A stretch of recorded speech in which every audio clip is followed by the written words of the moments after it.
Chapter 634. Without the queen's reminder, Duque would not have realized that his nest was not only unstable, it was on fire. Previously he had temporarily left Karazhan. One reason was that Duque did not have enough strength to clean up Karazhan, and the other was that Stormwind City was about to be destroyed. If Duque did not come out, Lang would die in Stormwind City. Did Duque not value Karazhan? Of course not. Duque did not care about his fiefdom. He could lose the Watchtower, the Redridge Mountain, and the Elven Forest, but he could not give up Karazhan. At the start of the Third War of the Dark Portal, what enemies would appear on the Azeroth continent? Undead that had come back from the dead, wailing banshees and gargoyles that filled the sky, lava hounds that were 3 stories tall, fire elementals that were as tall as a small mountain.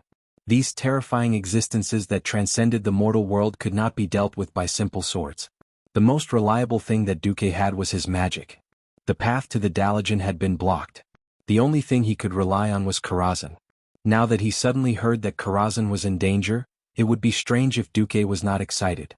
Seeing Duke almost jump up like a cat whose tail had been stepped on, Alexstrasza finally felt a sense of satisfaction at having turned the tables.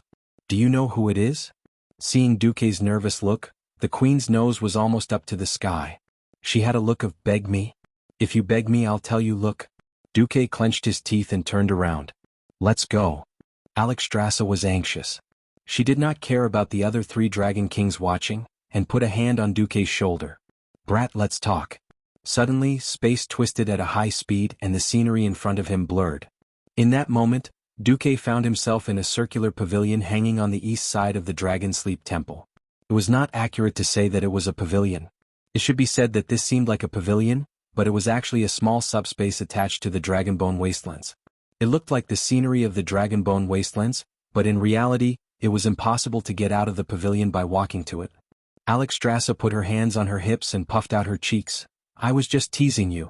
Is it worth losing your temper? Duque, if the Dragon Sleeping Temple is attacked, will you feel at ease? The queen had to think that Duque was right. Karazhan is safe for the time being.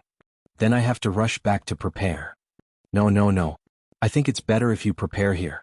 What? The queen tilted her head. Her yellow vertical pupils had a strange color to them. She strode forward and said, "Let me examine your body and magic circuits." Without any hesitation, the queen made her move. There was no boundary between a woman and a man at all. A pair of powerful palms touched him just like that. Duque shuddered. Any mortal would not be unresponsive when touched by a pair of hands with draconic might. It was the fear of a giant dragon sharpening its claws next to one's ear. It was as if the big sister of the dragon race and the boss of the dragon race would be disassembled into parts if she accidentally shook her hand. A fragile body. But it's strange. You've also experienced many battles, but there are no internal injuries. The shaping of the magic circuits is also very perfect. The queen frowned. I don't know if I should give you this advice, but after seeing your perfect use of the magic circuits, I think... What do you think? You can try asking Malygos for Light of the Stars and Moon. Light of the Stars and Moon? The King of Magic controls the prototypes of all magic models in this world, and Light of the Stars and Moon can allow a Morning Star Wizard to quickly grow into a Radiant Moon Wizard in a short period of time. As long as you have enough control over the magic circuits, there will be no side effects. However, Light of the Stars and Moon does not come without a price. Duque suddenly grabbed Alexstrasza's shoulder. Although the queen's arm was very flexible and felt good, Duque did not care about it at all. What's the price? The queen's expression became very solemn. Malygos was given the duty of guarding all magic in the world of Azeroth by the Titans, so he thinks that he is the master of magic in Azeroth. For nearly 1,000 years, he has been very dissatisfied with the wanton abuse of magic by humans and the High Elves. Duque was non-committal. If there's a price you need to pay for Light of the Stars and Moon, it's Malygos' hatred. He believes that only a perfect creature like the dragon race is qualified to obtain Light of the Stars and Moon. If you force it, he will probably give it to you, but he will immediately hate you. This is enough to cancel out all the good feelings he has for you, and it will put your path of magic in great danger. The queen did not even notice the sarcastic smile on the corner of Duque's mouth. At the end of the day, she did not know why, but she wanted Duque to owe her a favor, or to return part of the favor. She knew very well that if she was willing to pay one of her dragon eggs for Duque, Malygos' expression would definitely be much better. However, things seemed to be developing in a direction she did not expect. Can Malygos burn my magic circuit from thousands of miles away? Of course not, but can he hide in his lair and forbid me from using any magic from thousands of miles away? No, but if he hates me, will it affect your or the Sleeping Dragon Temple's impression of me? Of course not, but then that's enough. I'll go find Malygos right now. Duque's attitude that everything was okay almost angered Alexstrasza to death. That was Malygos, the king of magic. Ordinary people would already tremble at the mention of his name, and you actually don't care about offending an ancient dragon guardian? Don't even mention the bear's heart and leopard's gall. Duque, are you trying to defy the heavens? Seeing that Duque was really going to find Malygos, Alexstrasza laughed angrily. Hey Duque, you really don't need me to help you? For my sake, at least Malygos won't do anything to you. If you go and negotiate on your own, you'll become a mortal enemy. In the future, if Malygos doesn't like you and hunts you down, I won't care. Duque waved his hand. Don't worry, I don't care about a mere Malygos. In any case, that guy would be an idiot who would enter a dungeon and be killed by the players like a boss. Duque's next words were, in the entire dragon race, the only one I care about is you, Alexstrasza. In the future. You're the only one left of the 5 guardian dragons. I'd be stupid to farm the reputation of those who are destined to kneel. He did not realize at all that his words had a serious meaning. When the Red Dragon Queen heard this, there was a special emotional overtone. For a moment, the queen froze in place. Chapter 635. Duque had underestimated the queen's love for her eggs. First of all, a rough man was destined to be unable to understand a woman's feelings. Even before transmigrating, not many women were willing to donate their eggs. Alexstrasza was not only a female dragon, but also a dragon queen with a god-level life ability.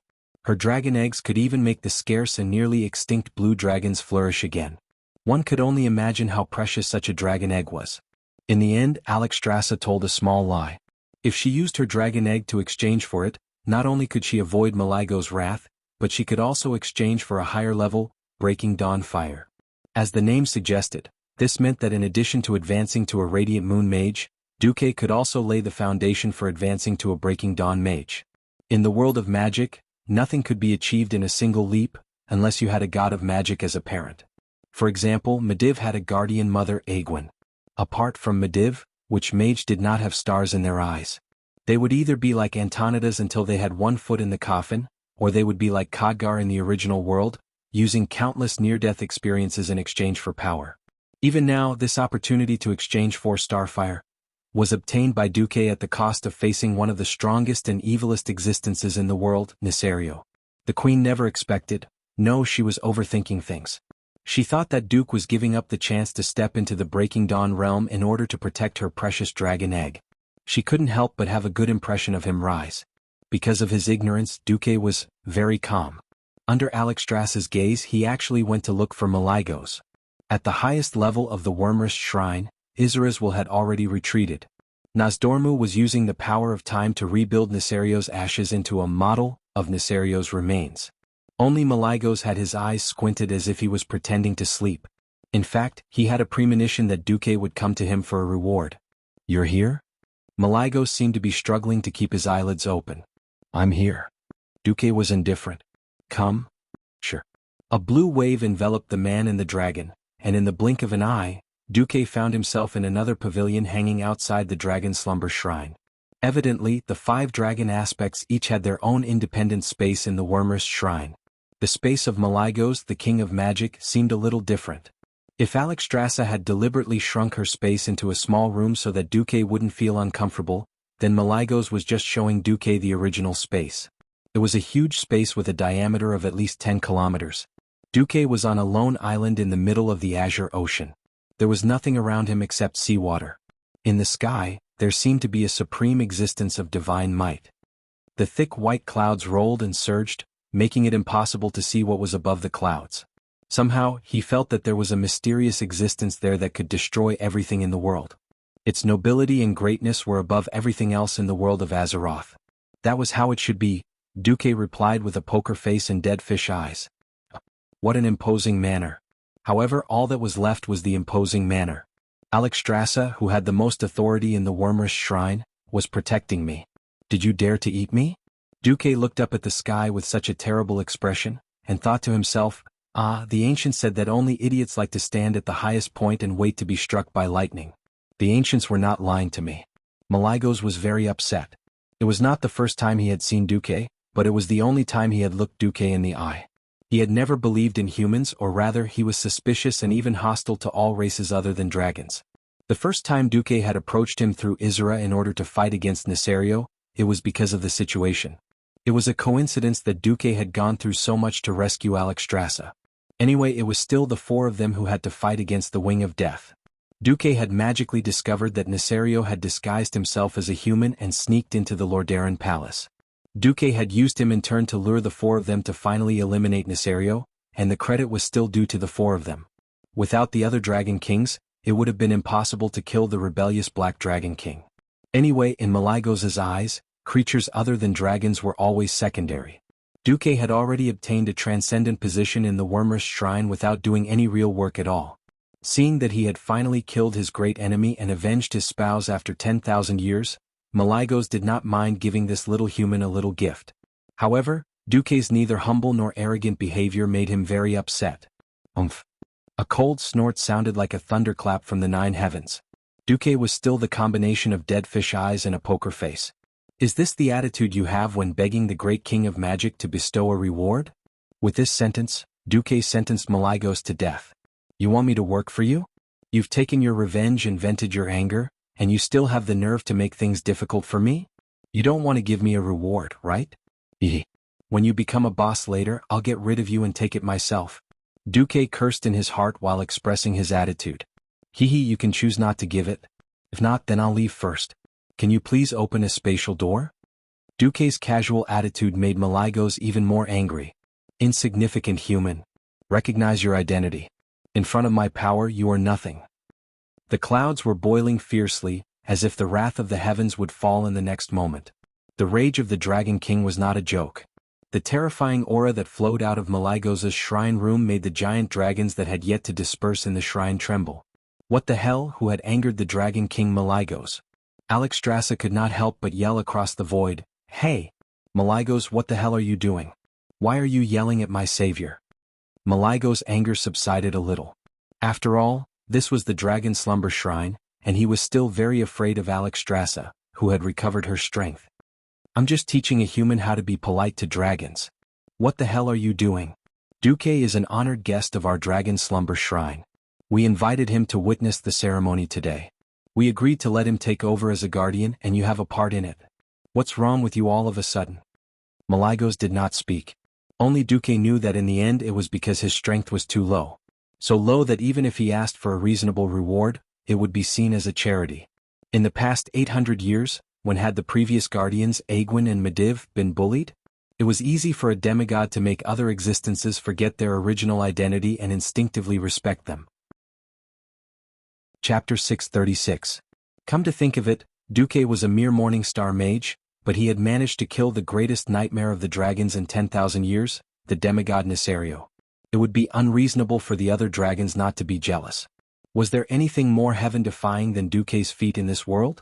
Of course there was a deeper reason. Malygos had not finished venting his anger.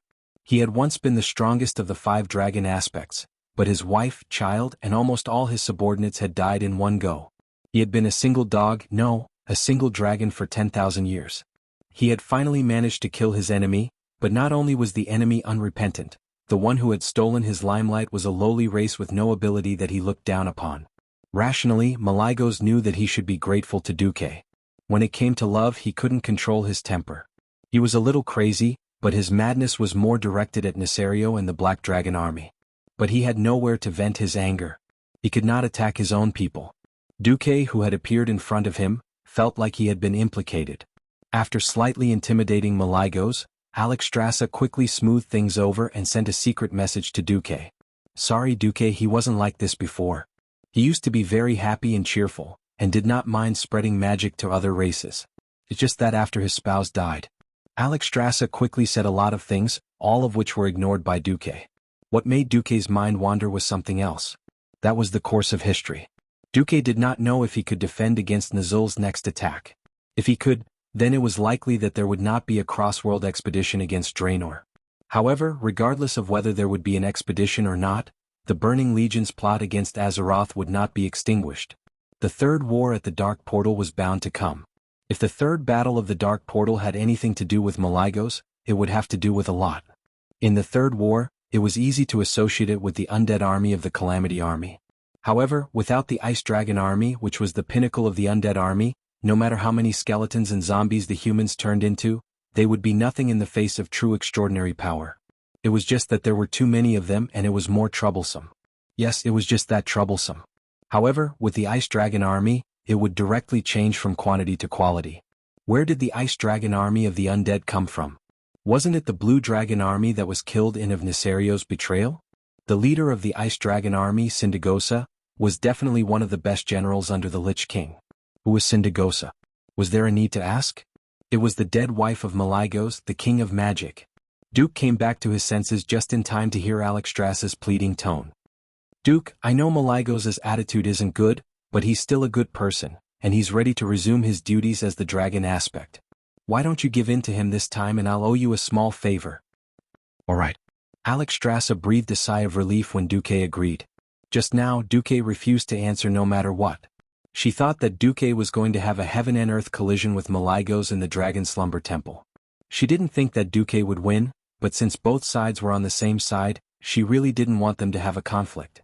Just then Malygos said, All right, for Alexstrasza's sake, I won't argue with you about your attitude.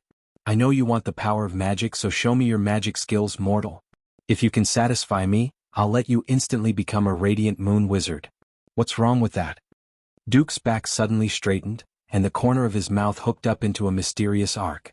If one was familiar enough with Duque, they would know who Duque was going to trap again. Fortunately, Duque let Malygos go this time for the sake of the Red Dragon Queen. Duque had too many ways to force this big blue clown into a dead end. For example, when Malygos gave up monitoring the magic in the world during his mental disorder, Huel Salas and the Dalajan's dark experiments.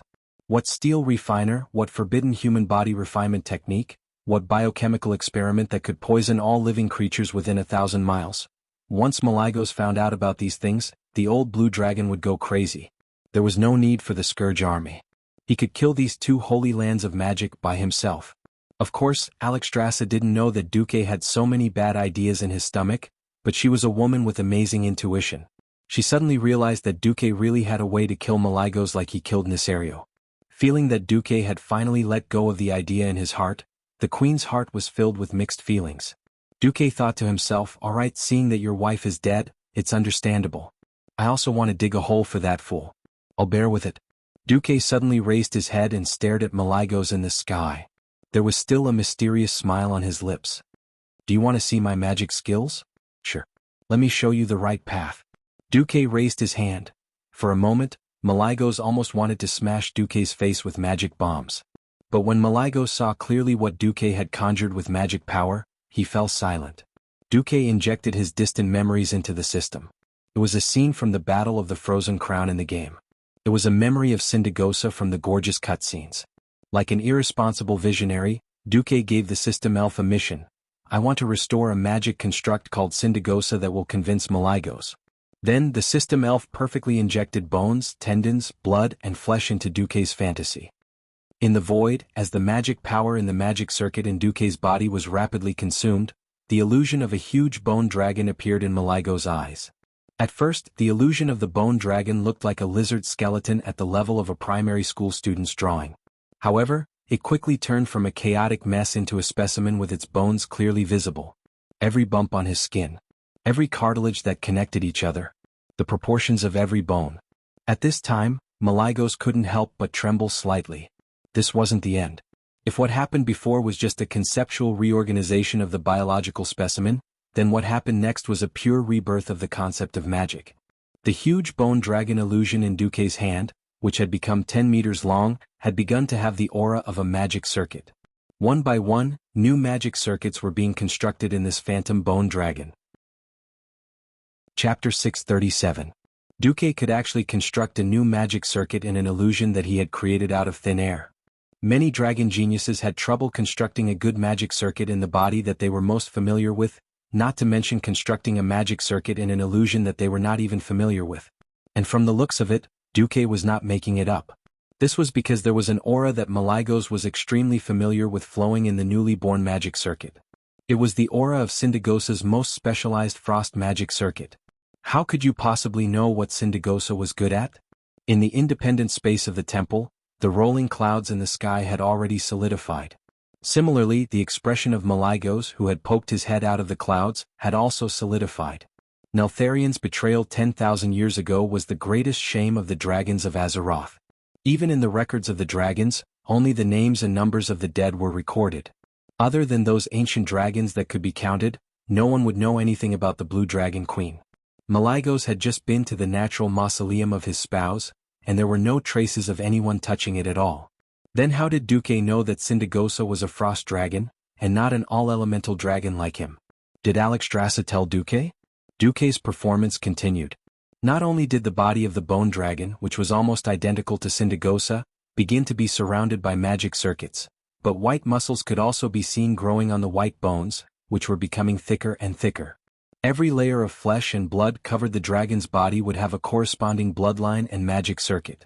The mana in Duque's body continued to be consumed, but with the help of the system elf, not even the slightest bit of mana was wasted. Every bit of mana was used to create the illusory Syndagosa. This move of Duke Kuz was almost a materialization of his imagination. Under his control, the body of the blue dragon continued to grow, becoming more than 50 meters long. When he finished constructing the flesh and blood, a layer of unbelievably beautiful blue dragon skin and scales began to cover the flesh and blood. At the same time, smaller and finer branches of magic circuits were also being laid down. Seeing this, Malygos's heart skipped a beat. Humans and high elves were very superficial in the use of magic. It was already impressive that they were able to construct a few large magic cycles in their bodies and form a circuit. They could not care about the minor details at all. Not to mention control, they might not even be able to sense it on their own. However, they did not know that this level of control was necessary for a powerful spellcaster. How could a main circuit with 36 branches of the same thickness compare with a main circuit with 108 branches of the same thickness? It was not just the number and thickness of the branches, but also whether or not they could build a filter to filter out the impurities in the circuit, and how to circulate the pure magic power and discharge the impurities. Everything was necessary for a real senior rank sorcerer. Be it humans or elves, those Radiant Moon mages had actually done all of this intentionally or unintentionally. Only then did they have the perfect magic circuit that countless mages envied and hated. That was why Malygos was inexplicably surprised. How could Duque use such low mana to perform micro-operations that even those with abundant mana couldn't do? Soon, Malygos could not be bothered to look at all this.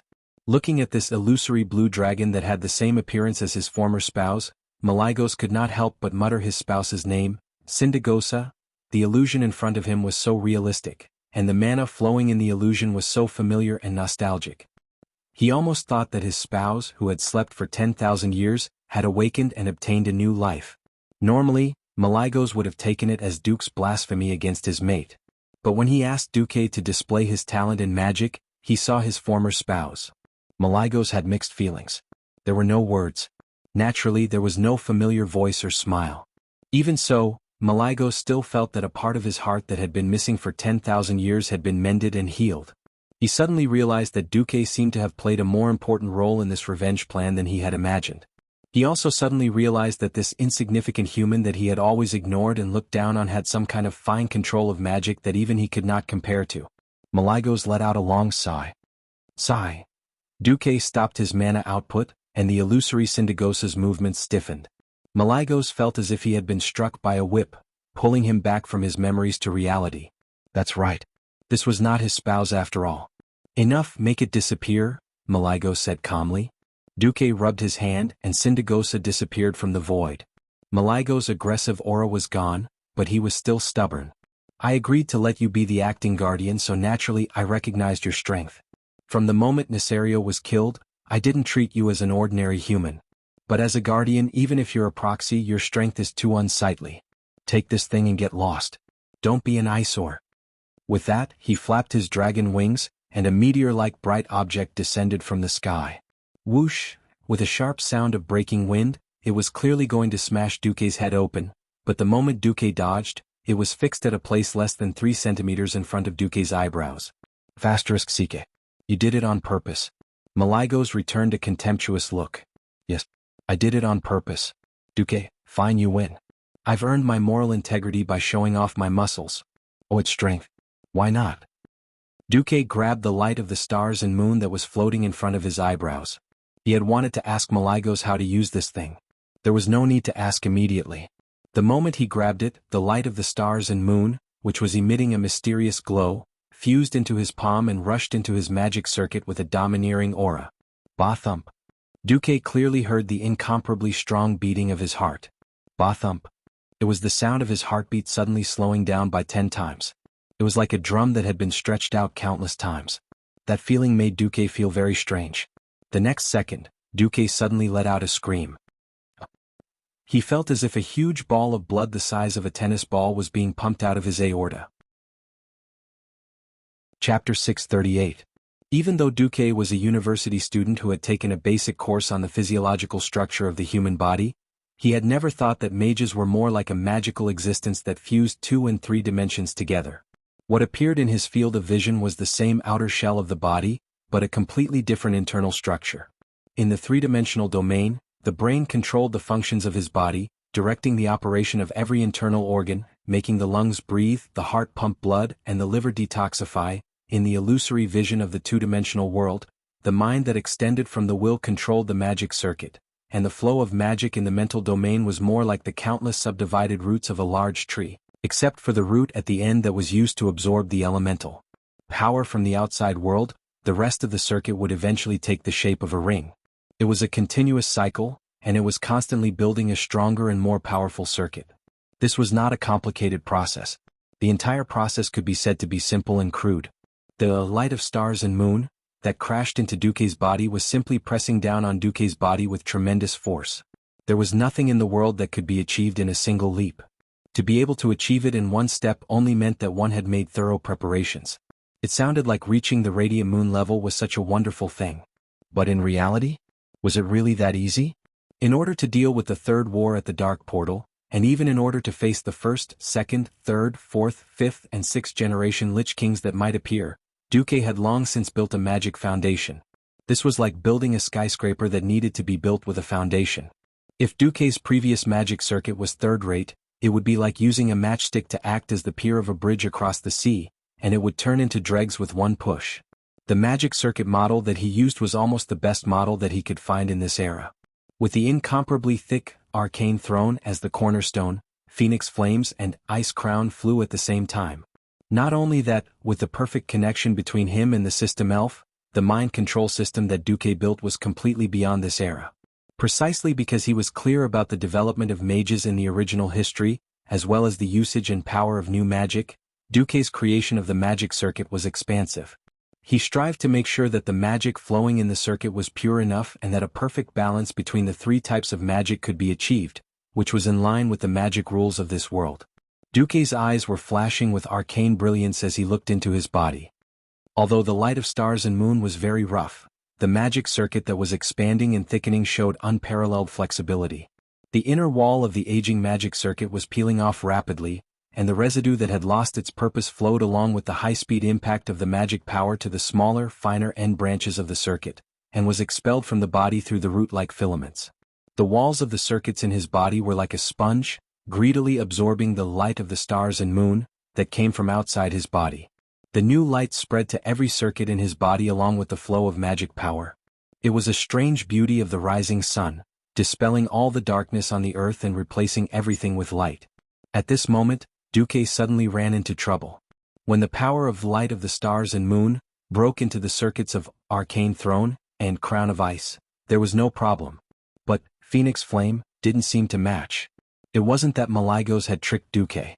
Light of the stars and moon, as the original magic power of the world of Azeroth, could perfectly match it as long as it was the magic power system of this world. What was wrong was the environment here. This was the Dragon Sleep Temple. It was fine if it was a neutral power, but wasn't advancing the power of the Phoenix in the Dragon Sleep Temple, which was the holy land of the dragons. As if provoked, the power of the Dragon Sleep Temple began to invade Duque's body in turn. Its purpose was very clear: to destroy the magic circuit of the phoenix that had provoked the power of the dragons. The dragon power that came from all directions carried a faint draconic might, and it not only continuously impacted the barrier of Duque's consciousness. It also crazily destroyed everything related to the phoenix, the circuit, magic power, and the body cells that were permeated with the power of the phoenix flame. At this moment, Duque was almost against the mysterious power of the entire dragon sleep temple. Ugh! Caught off guard, Duque vomited a large mouthful of blood on the spot. Not good. I miscalculated. Malago's eyelids twitched. At this moment he was hesitant. As the king of magic, he certainly understood what had happened to Duque. If he didn't do anything, Duque's circuit would collapse and he would become a useless person in the world of magic. He hesitated for a tenth of a second, but he still stretched out his claws and was ready to help Duque. Whether it was for public or private reasons, he couldn't let Duque die here. However, there was an existence faster than him. As the big sister of the dragon aspects, Alexstrasza ignored his will and forcibly broke through his space. Of course, this had a lot to do with him not objecting. This also reflected the importance of Duque in her eyes. She actually rushed in at the risk of falling out with Malygos? Idiot. Give up your phoenix circuit, I'll give you something better. As she spoke, Alexstrasza pressed a powerful palm on Duque's back. This time, Duque truly saw how terrifying the strength of the top existences in this world was. He believed that the mental barrier that he and the system elf had figured out together was very complete. This was already layered, and just looking at it made his scalp tingle. According to military theory, this not only had crossfire cover, but it also took into account the characteristics of flexibility and sturdiness. Duque thought that this was the Maginot line of defense in the world of magic. However, under the attack of the Red Dragon Queen, such an incomparably complex mental defense collapsed like melting snow. She didn't have that kind of patience. Her method was simpler and more violent. In the first contact, she found the attribute of the mental power in the mental barrier and directly dissolved it with the corresponding attribute. You are the 5 elements. She is the reverse 5 elements. She directly erased the mental attribute on your mental barrier and decomposed the willpower into the most primitive divine thoughts. If she had the intention to harm Duque, Duque would be an idiot by now.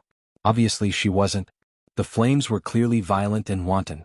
After Alexstrasza took over part of Duque's mental control, she decisively blew up the phoenix circuit in Duque's body and expelled it all out. Duque spat out another mouthful of blood. What was even more strange was that as soon as this mouthful of blood left his lips, it turned into a turbid flame and disappeared. Duque could see that, starting from his heart, there were hundreds of thousands of golden threads spreading out from his heart like tree roots. After reaching various parts of the body like blood vessels, they formed interlocking rings like veins that could recycle waste and return to the heart. Chapter 639. These were networks of various sizes. These were the newly born magic circuits. Magic power that was many times stronger than a morning star began to circulate inside. It flowed endlessly, surged, and never stopped. Even if Duque's life stopped, as long as there was still a will controlling it, the magic circuits could still operate endlessly and eternally. Perhaps the undead in the future did not need to be disturbed by the characteristics of a physical body and could focus on the magic circuits. That was why there were so many liches and great wizards. If Duque was really a cultivation maniac who pursued mysterious power, he would not be able to achieve eternal life. Perhaps he would also walk the evil path that many wizards had taken in history. Let's get back to the present. After Alexstrasza destroyed his Phoenix Flames magic circuit, Duke's situation did not completely improve. Instead, it showed signs of worsening. It was not that the flame circuit that the Red Dragon Queen had created for Duque was not good, but it was similar to the problems that Duque had encountered in the past. It was because it was too good that it began to overbearingly occupy the share of all the magic circuits in Duque's body. Alexstrasza frowned. She had also discovered the problem. She could build all of Duque's magic circuits according to the template she could make, but this would cause Duque's attributes to go from a perfect balance of multiple attributes to a single fire attribute. In the future, Duque could only mix fire. At some point, Malygos came before the human and dragon. Alexstrasza, is this human very important to you? The queen gritted her teeth and nodded. Recalling the bits and pieces of Duque, Malygos rarely changed his view of humans. Perhaps I really underestimated the usefulness of this human? Perhaps. You owe me a favor. With that, the humanoid Malygos extended his hand to Duque. His hand met Alexstrasza's and pressed on Duque's chest. It was also a magical concept invasion, but the circuit that was replaced this time was different. Antonida's crown of ice was destroyed and replaced with Maligo's unknown ice circuit. No, it wasn't just the ice element. Even Duque's arcane throne was being modified. It continued to expand and expand. It was a terrible feeling. Duque opened his mouth wide, and his jaw was so wide that his throat could be seen. He wanted to shout, he wanted to roar, but he couldn't utter a single word. Behind was fire and in front was ice. This was the true meaning of ice and fire. However, in order to endure the two heavens of ice and fire, one's body had to be strong enough. The system notification rang out non-stop. Warning. Warning. Extremely powerful fire and ice magic circuit patterns discovered. The two magic circuit models demanded a high amount of magic power from the Olympian mathematical circuit. Correspondingly, the power will also increase correspondingly. Duque clenched his teeth and roared in the spiritual world, "Damn you! I'm not afraid of you. System Elf, reverse calculate the arcane circuit model that satisfies both magic circuits at the same time." The system calculated at super high speed. In less than 20 milliseconds, the calculation results came out. The calculation results are here, but it is seriously not recommended for the host to try based on this, because according to the calculations the magic power gap is as high as 369%. Do it. Host, I seriously don't recommend. Do it. My magic power is not enough, but it doesn't mean that the two big bosses don't have enough magic power. If it were anyone else or if it were in the past, Duque would be courting death by doing this, and it would be the kind of courting death that he brought upon himself. But it was different now. In a sense, this was more like an unkind way of demanding repayment for kindness. Human relationships were very mysterious. Blindly giving without asking for anything in return might make the other party very grateful at first, but after a long time, it would make the other party feel an unequal sense of loss. Just like Alexstrasza, she was the noble dragon queen, controlled supreme power, and had thousands of red dragons and dragonoid warriors under her command. During this period of time, it always gave her a sense of frustration that she couldn't help because of the restrictions of the rules or for other reasons. Help me. Strictly speaking, Duque didn't say these two words. Don't forget who were in front of and behind him. The two dragon kings. At such a close distance, any small movement of Duque, or even the unnatural vibration in the air, would be sensed by them. In fact, if Duque didn't choose to construct the arcane circuit as the foundation, Maligos almost wanted to force the magic circuit that he thought was suitable to Duque. Although the circuit that he forced into the past was definitely not as good as the one that Duque created according to the situation, it would at least match the magic circuit that he and Alexstrasza sent out.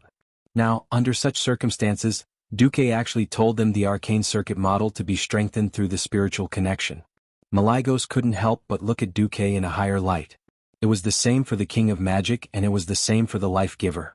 The two Dragon Kings' faces were filled with undisguised shock. They were absolutely sure that before this, Duque had never come into contact with such a top-notch magic circuit model. It wasn't about secrecy. The outstanding physical talent of the dragon race allowed them to carry more and stronger magic circuits.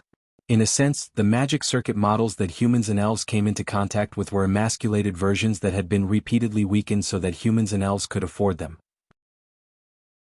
Secondly, to create such a powerful magic circuit, it also required an astronomical amount of magic power for humans. Most mortals wouldn't even consider this direction. For example, Sun King Anastrian used the power of the Sunwell to charge up. Without deducing how to use this power, how could he create the corresponding magic circuit model? In such a short time, not only did Duque deduce it, but in the eyes of the two Dragon Kings, this model was even more perfect than the models they could imagine and more suitable for Duque's body. They sucked in a breath of cold air. So there are real geniuses among humans. The two Dragon Kings thought at the same time. They looked at each other and immediately injected magic power without hesitation. This was the invasion of magic power, and it was almost a reverse of primary and secondary cooperation. The golden flame magic power and the pure white frost magic power each drew a circle in Duque's body. On the other side, there was an additional pure arcane power that passed through Duque's body and was mobilized to the place that Duque wanted. As the foundation of the two major magic circuits, the arcane circuit that Duque used as the foundation was also continuously thickening, deepening, and consolidating. Its construction speed even surpassed the sum of the two Dragon Kings. 3 huge compound circuits gradually took shape in Duque's body. Chapter 640. Closer. Even closer. So close that they almost overlapped. When the ice and fire circuits came into contact with the arcane circuits, there was no impact like when Mars collided with Earth. Instead, there was a strange harmony. As if they had gone through thousands of calculations, the three circuits matched so perfectly that even Malygos, the king of magic, was surprised. It was not like the harmony of singing and the basic matching of the key could be deceived under the cover of the music. This was a true match that involved thousands of connection points of various sizes. This kind of coordination was completely beyond the scope of detection and correction by the human brain, or even the dragon brain. Even for a magic-type dragon aspect like Malygos, such a minor problem was not something he needed to consider. For him, the human body was too small as a vessel for magic. It would be a success if there was no leakage of magic that affected the body's functions on a large scale. However, there was no huge impact this time, nor was there any stiff feeling of mana splattering due to the mismatch. It was a complete fusion of water and milk. From the connection of the main circuit to the fusion of the branch circuits, there were more than thousands of collisions in this moment of contact. At this point in the construction of the magic circuit, the most dangerous moment had passed. What was left was the refinement gained from countless experiments, the understanding of the upper and lower limits of magic output, and the understanding of the amount of magic produced in the body. Of course, in the eyes of the two dragon kings, this was all that the light of the stars and moon could do. They did not expect that Duque did not stop there. Malygos was the first to discover the problem. Duque's magic circuit was too large even for a radiant moon wizard. Magic circuits were not static things. Wizards would further expand the circuit according to their casting needs. In other words, some branches that would affect the stability of the main circuit would be cut off. This kid, Duque, was obviously building his magic circuit with a Breaking Dawn wizard as the standard. He's really ambitious. Malygos could not help but laugh. Isn't that so? Without enough ambition, who would think of plotting against Nesario with the level of a Morning Star wizard? Alexstrasza smiled like a flower. You still want me to help him further? Malygos was a little displeased. Favors could not be owed endlessly. It was like a person who borrowed 1,000,000 yuan from the bank, and then immediately borrowed another 100,000,000 yuan. Insatiable greed would be hated. At that moment, Duque, whose body was starting to stabilize, revealed what he had been plotting for a long time. I have news that a demon specializing in necromancy has his eyes on Syndagosa's remains. He probably wants to use dark magic to make Syndagosa into a bone dragon. Who dares? Like a dog whose tail had been stepped on, Malygos immediately blew his beard and glared. The commander of the Burning Legion, the deceiver, kill Jaden. Duque slowly slandered Chairman Dan. I'm not lying. In the future, when the Lich King resurrects Syndagosa and builds the Scourge army, wouldn't it be kill Jaden's idea? At this time, it was of utmost importance to have someone to speak up for him. Alexstrasza said, it's been 10,000 years. In the past, you didn't let Syndagosa return to the Dragonbone Waste because of Neltharian's hatred. Now that everything is over, it's only right to bring her and the remains of the other blue dragons back. The Dragonbone Waste was equivalent to the ancestral graves of the dragons. The ancestral graves were guarded by guardians. Malygos glanced at Duque. All right, you're right. Now you and I are even. With that, Malygos casually threw a spot of light into Duque's arms. He saw the system prompt. Congratulations, host. You have obtained the Fire of Breaking Dawn, temporarily sealed, will be unsealed when your strength is sufficient. This is an extremely rare treasure in the world. With it, you will no longer have any obstacles in stepping into the Breaking Dawn realm. Duke was smashed by this sudden huge meat pie. He was in a state of blissful stupor and felt dizzy. Whether it was the possible Draenor expedition or the destined Third War of the Dark Portal. The power of mortals was no longer reliable. War was no longer something that could be settled by piling up the power of mortals. Only extraordinary power was the most reliable. Now it was like a pillow when he was sleepy. Duke didn't have a good impression of Malygos at first. Now, even if this old blue dragon was a male, Duque had the urge to kiss him a few times. Suddenly, Duque's entire body was turned around. The first thing that came into view was that beautiful face with a hint of slyness. Yo. No need to thank him. Just thank me. The Red Dragon Queen puffed out the pair of giant cats in front of her chest and then made a proud expression. Damn, I was quite touched just now. Now I don't feel anything. Duque was also speechless towards this ancient female dragon who made him feel angry and funny at the same time. She also didn't seem to understand the ways of the world. Are you trying to say that the debt between us is also settled? Duque touched his nose. Alexstrasza displayed her proud queen's demeanor. She elegantly pressed her right hand on her sexy collarbone and raised her chin slightly. Her golden vertical pupils flashed with pride. How is that possible?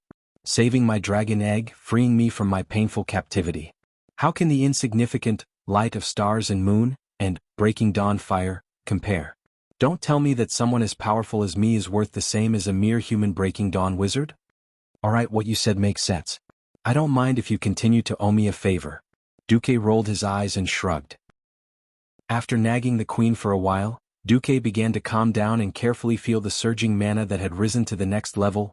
A day later, a piece of news shocked the entire Lordaeron. The 17-year-old Duke Marcus had suddenly become a radiant moon wizard. The moment Duque stepped out of the portal, all the high-ranked wizards in Lordaeron sensed it.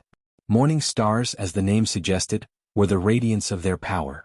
In the eyes of others, they were just the light of the stars. Even though they had the ability to generate mana, it was extremely limited. Radiant moon was a completely different concept. Not to mention the quality, just the quantity alone was more than 100 levels higher than a morning star. On a cloudless night, one could ignore the stars in the sky, but definitely not the moon that hung high in the sky. This was especially so when the radiant moon great wizard who was protecting Tarinas told him about Duque's advancement. He was stunned for a long time. Because, be it humans, dwarves, or high elves, any radiant moon wizard would be respectfully addressed as Great Wizard. Chapter 641.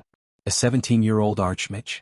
Any mage who reached the Archmage level would definitely become an honored guest of any kingdom. He became a great wizard at the age of 17, and he was the only one in the past 1,000 years apart from Medivh. Countless people were so shocked that they lost their ability to speak. Isn't this too ridiculous? King Salash Trollbane was silent for a long time. If Duque is willing to admit that he's a dwarf, I'll definitely give him an honorary warrior medal from Iron Furnace Castle. Magni Bronzebeard laughed loudly. We dwarves don't have mages and Duque isn't a warrior, Muradin Bronzebeard mocked his elder brother. Why isn't he a dwarf? Jurban said regretfully. Of course the happiest was still Stormwind. Lang received the news. He knew very well that Stormwind was in the process of restoring its kingdom. The ministers of internal affairs obviously wanted to break a copper coin in half, but they still announced on the spot that Stormwind would hold a large banquet to celebrate Duque's promotion. Lang and Daylin had been discussing bilateral trade, but the two kings couldn't wait for Duque to return from the teleportation array and came together to welcome Duque. Halfway between the venue and the teleportation array, they met Duque, who was already surrounded by the Windrunner sisters. Duque. Lang was overjoyed.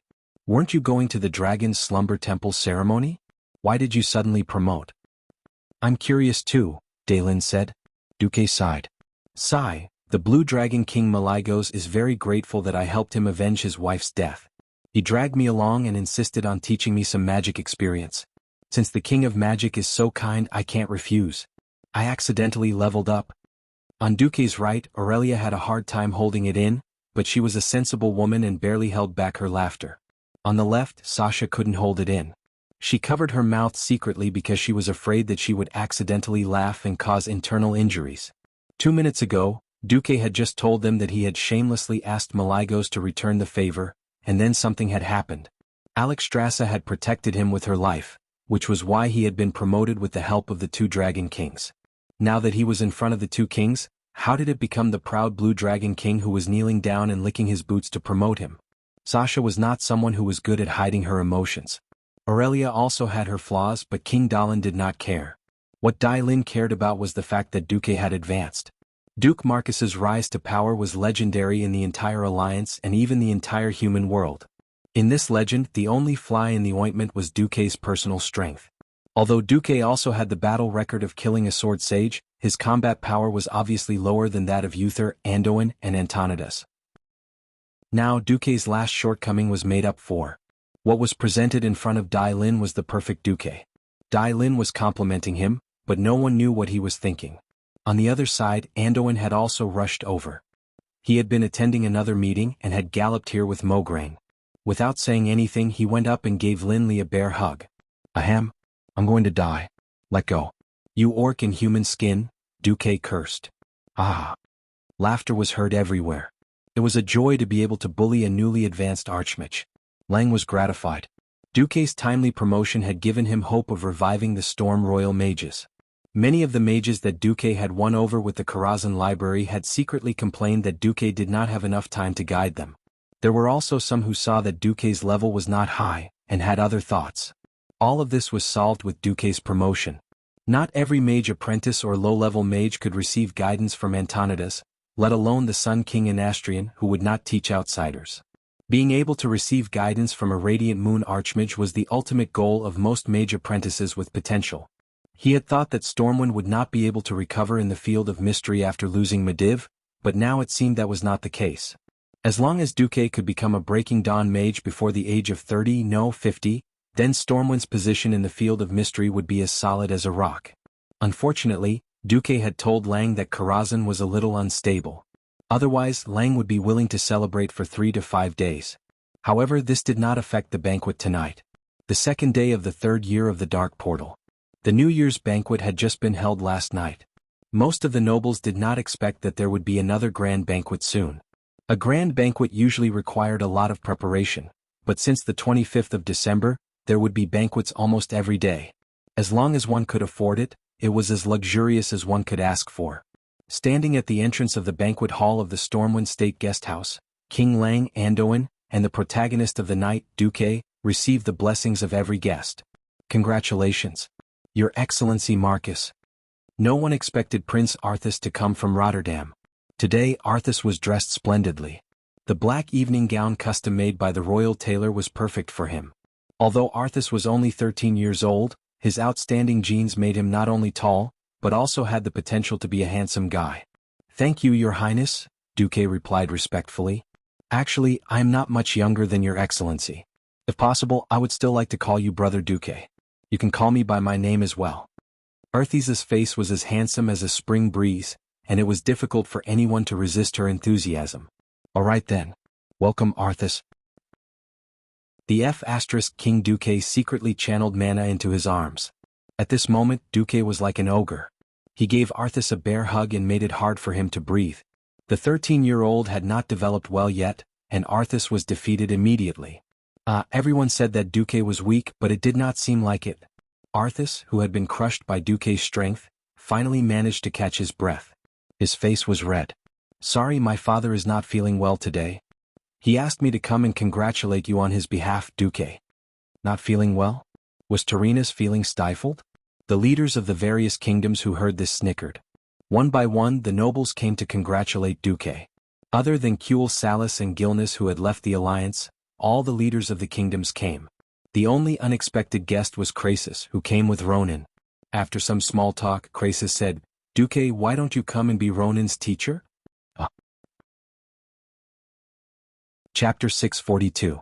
Duque was shocked. To be Ronan's teacher? That didn't seem right.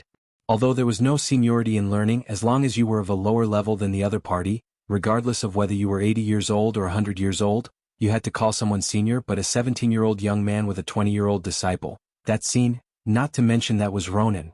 The famous example of a loser's counterattack in history, Ronan, who had no background but was almost at the level of a mage. If he took Ronan as his disciple, he felt that his moral integrity would be greatly reduced. Well, even Duque himself did not believe that he was a person of moral integrity for a long time. Duque told himself in his heart, I even saved Lothar, what difference does it make if I take Ronan as my disciple? However, he still had to put on an act. Duque said sincerely, Ronan, after all, I have gone through life and death with you. Personally, I quite admire you. Perhaps I have enough achievements to boast to anyone, but my age is right there, and I may not be more knowledgeable than you. Do you really want to be my disciple? Ronan looked a little embarrassed. Duque was right, but so what? Duque's resume blinded all the mages. A 17-year-old Radiant Moon mage. Killed the Burning Legion's boss, Sargeras. Saved hundreds of thousands of Stormwind citizens. Transported 50,000 elite soldiers on an ice ship in one night. Became the Alliance's deputy commander at the age of 16, led the army to conquer the entire Lordaeron continent, and killed millions of orcs. Killed the Sacred Swordsman chief, destroyed a warlock. Saved the Red Dragon Queen, killed Nethario. Even though he had gone on adventures with Duque, Ronan knew very well that the one standing in front of him was a living legend of the Alliance. He put one hand on his chest and bowed. No, Lord Marcus is too humble. Your courage is no less than Wuther the Lightbringer who charged against 200,000 orcs with 12 riders. Your wisdom is enough to light up the entire Azeroth's starry sky. I, Ronan, sincerely hope to worship Lord Marcus as my master, to learn how to be a person, to learn wisdom, and to learn the mysteries of magic. These words were definitely not thought up by Ronan himself. If Luo Ning was this good with words, he wouldn't have offended so many people in the first place. Duque shifted his gaze to Krasus's face. The human-shaped red dragon couldn't help but blush. Damn you. He was just short of whistling and pretending to be innocent. Luo Ning panicked and tried to explain, "No. Lord Marcus, don't blame Lord Krasus. I was afraid that I would say something wrong, so I asked him for advice." This time it was Krasus' turn to laugh. "Don't underestimate our great hero Duque. If he was such a petty person, no matter how great his achievements were, he wouldn't have been recognized by so many kings." In the direction Krasus was pointing. Sure enough, Luo Ning saw the officials of the 9 great kingdoms chatting merrily and wittily. This was a private banquet, but the dignitaries of various countries had come. What was their purpose? This had long since surpassed simple benefits. It was more of a recognition of Duke Marcus. At this moment, Luo Ning's eyes were filled with indescribable envy. This expression lasted for 2 seconds, and then he turned around and bowed deeply towards Duque. "I ask Lord Marcus to accept me as a disciple. I might not be able to become a great hero like you, but I still hope that one day, I can become a great arcana master on par with Lord Marcus." Good. I agree. However, calling him Lord Marcus was too distant. "You can call me Teacher Duque in the future." "Understood, Teacher Duque." Seeing the super awesome person whose name would go down in history actually take him as his master, Duque felt his bones go numb, even his footsteps were a bit light. After Luo Ning left, Aurelia, dressed in evening clothes, couldn't help but ridicule Duque. "Hey! Duque, is taking Luo Ning as a disciple really something to be happy about?" When Tessa also came over, "Yes. I feel that he's a bit special in arcane magic, but not necessarily outstanding. Don't true geniuses have already shown their talents long ago?" No. Duque pretended to shake the index finger of his right hand mysteriously. "Rather than doubt, you should believe in my foresight." Speaking of foresight, the Windrunner sisters put their hands on their hips. On this point they really had to admire Duque. He really made a mistake when using people. Even bringing Marion when saving the Red Dragon Queen could not be said to be a mistake, because judging from how Duque had backfired on Nisario, perhaps Duque had predicted this from the beginning. Duque did not know if he could train Luo Ning well. After all, in the original history, there were 3 great pharaoh of the younger generation: Khadgar, Luo Ning, and Jaina.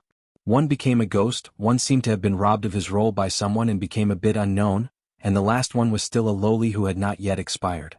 Duque silently muttered in his heart, "This is the world's fault." After the Second World War at the Dark Portal, Duque still felt that the world did not seem to have changed as much as he had imagined. However, with this abominable transmigrator stirring up trouble, things seemed to be developing in a strange direction. On the other side, Dailin and Lang seemed to be talking about something, and then Anduin also went over to join in. Looking at the 3 guys who were beaming with joy, Duque suddenly had a feeling that these 3 guys were going to cause trouble. Suddenly shivering, Duque had an ominous premonition in his heart. Sure enough, in the next second, 3 burly animals came together. Duque pulled Luo Ning over as a shield. "Yo, why are the 3 of you here together?" "Just in time, let me introduce you, this is my new disciple Luo Ning. He is extremely talented in arcane magic." Seeing the 3 nobles at the same time, Luo Ning was a little confused. Only when Duque secretly kicked him did Luo Ning come to his senses. "Your Majesty Proudmoore, Your Majesty Rin, Commander Lothar, greetings." "Ah, disciple. It's okay, I believe in your judgment." Lothar's loud voice was the first to congratulate him. But Lang. For some reason, Duque always felt that Lang's gaze seemed to be telling him, "Duque, you brought this upon yourself? Did I do something wrong? Duque, you started to accept disciples?" Dailin's eyes were playful. Can't I? "At least I can be respectfully addressed as the Great Mage," Duque replied with his hands on his waist. No, I very much recognize your strength. Since you've already accepted a disciple, why don't you also accept a genius in frost magic?" "Who?" As soon as he asked, Duque felt a little regretful. He already knew the answer. "Yo, Jaina, come here for a while." Dailin called out to his daughter. Duque clenched his teeth, looking as if he had a toothache. The next moment, Duque saw a golden-haired lowly in a blue dress with white edges walking over quickly. Chapter 643. Jaina Proudmoore. She was the famous girl who sold her father. Now she was still a lowly who had not yet expired. When Duque saw Jaina again he was shocked. The 13-year-old Jaina was already beautiful beyond the mortal world. After not seeing her for more than a year, the girl's puberty was obvious. She had inherited her mother's beauty. The influence of puberty had affected her, and the curve of her butt had become beautiful. Her chest, which used to be exquisite, had now become seductive. The unripe fruit had also begun to grow into a ripe peach. Congratulations, Master Duque. Seeing Jaina give him a well-behaved lady's bow, Duke's mind was in a trance. His eyes were seeing things and his ears were hearing things. Jaina tilted her head and said to Duque, "Brother, although I don't mind according to the law, if you push me down, you will be sentenced to at least 3 years in prison, and the highest is life." In the spiritual world, Duque's nose started to bleed, and he replied in a domineering manner, 3 years of hard work. Life is not a loss. The little lowly Jaina's face suddenly turned pale. All right. The scene returned to reality. Duke looked at Jaina with a dignified and calm gaze. She did not have many complicated thoughts, and she had the purity of Princess Kalia, as well as a pair of eyes that Kalia did not have. Yes, the biggest difference was in those sapphire eyes. If Kalia was a canary in a cage that King Tarinas had carefully nurtured, she would not be able to escape. In that case, Jaina was a polar ice phoenix who was ready to set her dreams free at any time. Noble, beautiful, but with a faint sense of danger. A very magical sense of excitement was stimulating Duque's senses. And Dellen's next words made Duque feel a strange excitement in his heart reach its peak. "Duque, there is a big gap between our ages, and after going through life and death together, I have long regarded you as my little brother. My daughter is not like me, she cannot be the daughter of the sea. But I don't want to waste her unparalleled magic talent, so I want to entrust her to you." Duque tried to suppress the strange feeling in his heart. "I remember that Her Highness Jaina worships His Excellency the most. But Lord Antonidas is busy. I've asked him a few times but he always brushed me off." Dalen shrugged. "I'm busy too. Karazhan will be attacked by demons soon.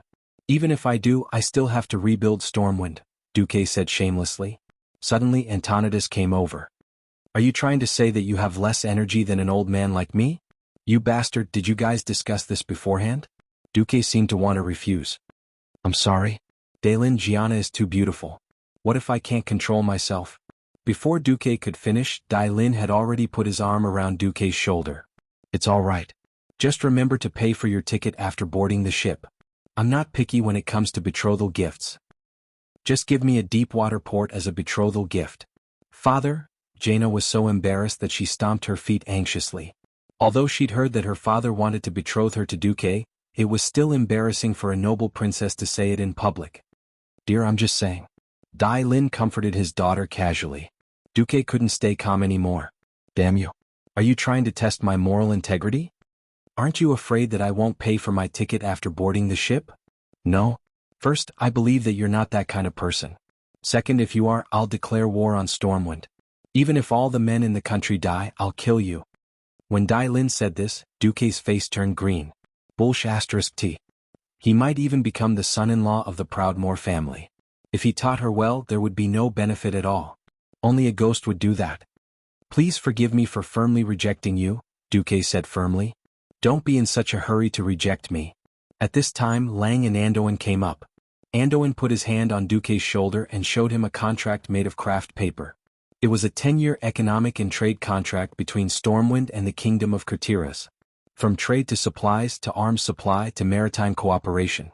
It was almost a comprehensive cooperation between the two countries. Duque roughly looked at it. Stormwind could earn at least 2 million gold coins every year, and that was only for the first year. In other words, the contract was estimated to be worth more than 20 million gold coins. Obviously, this was a cooperation that Stormwind couldn't refuse. "Lang, you're selling me off for a mere 20 million? Duque was devastated. You can't put it that way. Princess Jaina will return to Kul Tiras after studying under you until she's 20, or if she reaches the Radiant Moon rank early, or if you marry another noble," Leon said, a little embarrassed. Duque vomited 3 liters of blood. The other party wasn't trying to force it onto them unreasonably. Teaching someone's daughter would earn him 20 million gold coins in net profit.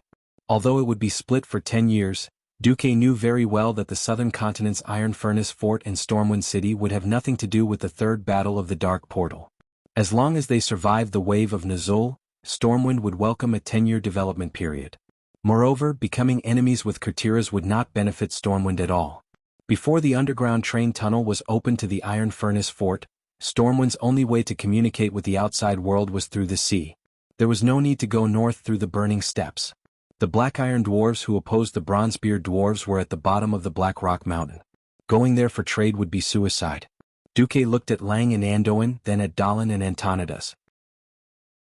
These old foxes all had an invisible devil's tail on their buttocks, wagging it as they snickered. Lang, Anduin, is there really no room for discussion?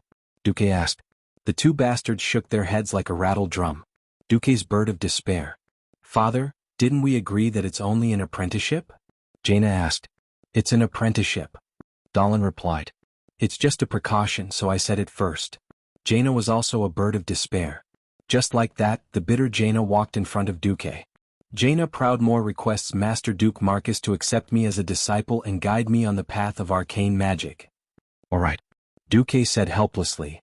From today onwards you are my disciple, Duque. Come greet Luoning. He entered the sect earlier than you, so he's your big brother. Greetings, senior brother Ronan. Greetings, junior sister Jaina. Ronan was older, so Jaina's greeting was not out of place. At this time, Dallin suddenly said, Duque, I know my daughter is a little smart and has all kinds of ideas. I'm afraid you won't be able to control her. How about this? I'll give you my sword. I, Dallin, hereby swear in the name of Proudmoore that I will give Duke Marcus the right to discipline my daughter Jaina. If Jaina does anything that goes against the rules of humanity, Master Duque can use this sword to punish Jaina. I, Dallin, will not object. Chapter 644. Duque was dumbfounded. The leaders of the alliance were dumbfounded. This was an era where nobles controlled society. It was also an era where the spirit of chivalry was important. If a knight felt that his apprentice had violated the spirit of chivalry, he could speak up and kill the apprentice without taking any responsibility. The people around would instead praise the knight for putting his own family before justice. However, this rarely happened among nobles, let alone among the royal family. The kings present were all smart people. They quickly understood why Daelin did this. After all, Daelin had put in a lot of effort. Originally, the most ideal successor of Kultiras was the eldest prince, Drake. Drake was an excellent successor who had received Daelin's teachings. Be it in martial arts, style, or courage, he was a model among the princes. Drake, who had been independent since a long time ago, was comparable to his father in terms of leadership. However, Drake had died under the dragon breath of the ancient red dragon, Tyrannistus. That was why Daelin had gone on a rampage. Duque had asked for justice for him. Daelin was extremely grateful to Duque. After the grief, Daelin had to face reality. He had to choose a new successor. He only had 2 legitimate children, his second son, Tandred, and his daughter, Jaina. No one would care if a noble had 10,000 illegitimate children, but the only legitimate successor recognized by other nobles was the child of a noble lady of the same bloodline. Unless these 2 children also died, it would not be his illegitimate daughter's turn to stand up for him. Since Thoradin the Great, there had never been a female queen in the human kingdom. Daelin knew that his second son, Tandred, was only a mediocre person, while Jaina was extremely talented, both in terms of magic and intelligence. Jaina was still relatively naive now. He was afraid that there would be opponents in the future.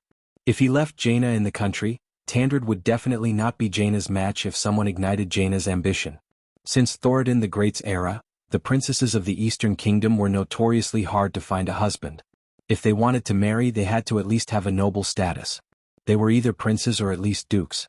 This also depended on whether it could bring enough benefits to the country and whether the other country's king would agree.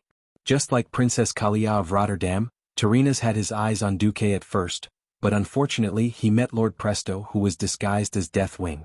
If Kalia had not faked her death, according to Tyrannis's personality, it would not be surprising if Kalia was left alone in the palace for the rest of her life. It wasn't something that could be done casually. It wouldn't do if the nobles were too low in status, but if the nobles were too high in status, they would be afraid that the nobles would use their power to bully them. Any duke who marries a princess becomes a prince in the truest sense of the word. If something were to happen to the official heir, it would be a loss of royal authority. This kind of thing happened too many times since ancient times. Before the war, Daelin didn't really mind Jaina and Prince Arthas of Lordaeron getting closer. Being the Queen of Lordaeron didn't seem to be a bad thing. The battle at the Dark Portal changed everything. Lordaeron's reputation was tarnished. Tarina's putting Nysario in an important position could still be justified, but Tarina's and the entire upper class of Lordaeron's attempt to annex Alterac was real. Without this, there would be no such thing as making Presto the king. Tarina's was willing to use Neltharion. Who knew if he would kill then Reed after Arthas married Jaina? If that was the case, Lordaeron could legitimately annex Kul Tiras. So Daelin completely changed his mind. He didn't even want to put Jaina in the Dalagen, which was so close to Lordaeron. If Arthas really wanted to see Jaina, he could just take a boat across Lordaeron Mill Lake. But if he put Jaina in Karazhan, which was in the hinterland of Stormwind, that would be a different story. Daelin didn't believe that Tarina's would let Arthas cross more than 2,000 kilometers, or use something as dangerous as a portal to meet Jaina. If he really did come, wouldn't there be Duque to block the way? Now that Duque had accepted Jaina as his disciple, it was like the fish had taken the bait. Daelin knew his daughter's charm very well. She was only 12 years old, but she had already charmed all the male Dalagen mages. Now she was even more beautiful. From today onwards she was going to live under the same roof as Duque for 7 years. Daelin didn't believe that nothing would happen. Daelin was also an experienced playboy when he was young. He could tell at a glance that Aurelia and Sasha, who were always by Duque's side, had already fallen for him. It wasn't just the Windrunner sisters. The little girl from the Barra family was also deeply in love even though she was still a virgin. Daelin was very smart, but he would never know that Duque was a transmigrator. He was extremely wary of his precious daughter. Fire, theft, and betrayal. Duque was really afraid. He was afraid that he would be cursed to death if he wasn't careful. Daelin had his own wishful thinking. Duque also had his own black-bellied plan. In just 2 minutes, a set of the real black-bellied lowly training plan had been born in Duque's mind. However, Duque, who was possessed by the best actor, didn't let anyone notice anything amiss. Everyone. While we're celebrating Duque's promotion to a Radiant Moon Archmage, I'd like to announce a piece of good news. My daughter, Jaina, is going to be Duque's disciple.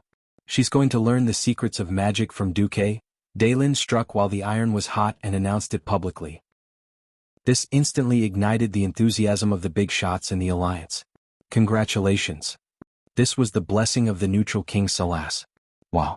Are you sure it's her teacher and not her husband? This was the ridicule of the dwarf King Magni. That's right, that's right. This was the cheering of the crowd, Kudrin. Yo. Duque, don't misguide the magic genius Jaina. In my opinion, Jaina's talent is astonishing. She'll at least become a Radiant Moon Archmage in the future. The old fool Antonidas teased. Then, Duque, as a teacher, shouldn't you give your disciple a presentable gift? Jerbin, you damn shortest of them all. I'll remember you. With so many kings jeering and nobles watching, if Duque didn't take out something good, how would he be able to mingle in the alliance's upper echelons? Duque didn't hesitate either. Greetings, Teacher Marcus. When Ronan knelt on one knee and Jaina kowtowed, Duque took out 2 pieces of magic equipment. Ronan was an accessory while Jaina was a pair of gloves. Daelin elbowed Antonidas. How about it? Does Duque mistreat my daughter? Antonidas' eyes bulged and after a long time he said, Duque, let's make a deal. Can you exchange these 2 items for me? Chapter 645. Wow! Under the cheers of the 3 dwarf kings, the leaders of the alliance and even the surrounding nobles let out a second wave of exclamations. Who was Antonidas? He was one of the 2 Breaking Dawn great wizards in the current known kingdom. After Kuel Salas left the alliance, he became the leader of the alliance's occult domain. The things that Duque had given to his 2 disciples actually made even Antonidas jealous. How precious were they? After hearing Antonidas's evaluation, even Jaina, who was used to seeing big things, was so shocked that her mouth opened in an O shape. She almost spat out her tongue. She was a country bumpkin who had never seen an exquisite equipment before. At first, Daelin was afraid that Duque would be too stingy. After all, his daughter had been forced onto him, and Duque was not too willing to accept it. Daelin really wanted to see if Duque valued his daughter from the gifts that her master had given her. Now that he knew that Duque had given him something priceless, Daelin started to complain about Antonidas. Oh, Antonidas, you're not being kind. That's a gift from Duque to me, and you still have the cheek to ask for it? Old Antonidas blushed and then said bitterly and aggrievedly, Please, it's not just me. Even those arrogant elven wizards, No, even if an Astrian was here he would want it too. Because those two are Wings of Death's treasures. Oh my god. And they're even family heirlooms. As the authoritative pharaoh finished speaking, the noise in the banquet hall suddenly rose by more than one level. It was like a raging wave. The exclamations of the leaders of the alliance and the nobles even alerted the guards outside the door. A few paladins rushed into the banquet hall with the royal guards, and only retreated awkwardly when they saw that nothing was wrong. Wings of Death, Nesario's treasures? Dooku was really willing to part with it. When Jaina first received the pair of gloves, she instinctively felt that this pair of magic gloves was extraordinary. Jaina fell in love with the dark red background and mysterious purple-blue patterns at first glance. The moment she put it on, she felt that her magic circuits had at least doubled. Not only the capacity but even the flow of mana had been greatly increased. Jaina could clearly feel that this was only a very small portion of the glove's power. Furthermore, there was a faint dragon's breath lingering around her fingers. This was not the corrosive dragon breath of the Wings of Death. This was the frost dragon breath that had been carefully purified and modified by some almighty being. For Jaina, who was only an earth mage, it was an unimaginable treasure. If that was the case, it wouldn't be considered a treasure of the Wings of Death. What shocked Jaina the most were the words, family heirloom. That's right. This pair of gloves was precious because it was a family heirloom. In other words, it did not limit the magic level of the user. Even the lowest level magic apprentice could wear it. Mages with a family heirloom would cultivate faster, and there was no need to worry about collecting the best magic equipment in the process of cultivation. This was because the attributes of the family heirloom would automatically unlock the seal layer by layer as the owner's magic level improved.